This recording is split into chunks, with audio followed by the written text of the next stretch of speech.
Aksi pengemudi mobil Innova hitam yang menabrak portal pintu masuk basement Pasar Inpres Muara Enim sempat viral di media sosial. Hingga kini belum ada pihak yang bertanggung jawab.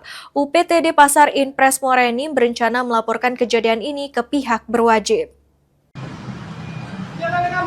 Kejadian ini berawal saat petugas parkir mencurigai sebuah mobil yang terlihat bergoyang saat terparkir. Saat akan ditegur, pengemudi diduga berusaha melarikan diri dan menabrak portal hingga mengalami kerusakan. Kepala UPTD Pasar Inpres Muara Enim, Firmansyah, mengatakan pihaknya telah melaporkan kejadian tersebut ke Dinas Perdagangan dan memberikan kesempatan bagi pengemudi untuk bertanggung jawab. Namun hingga saat ini belum ada pihak yang menghubungi.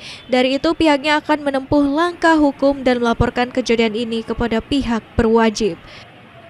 Kerusakan itu mobil tersebut sempat menabrak portal basement. Nah itu rencana kami akan kami laporkan ke Dinas Perdagangan untuk langkah selanjutnya apakah akan mencari pelaku tersebut atau gimana untuk mendapat keselamatan. Meski tidak menimbulkan korban jiwa, aksi tersebut menyebabkan fasilitas umum pasar mengalami kerusakan. Mardiansyah, PAUL TV.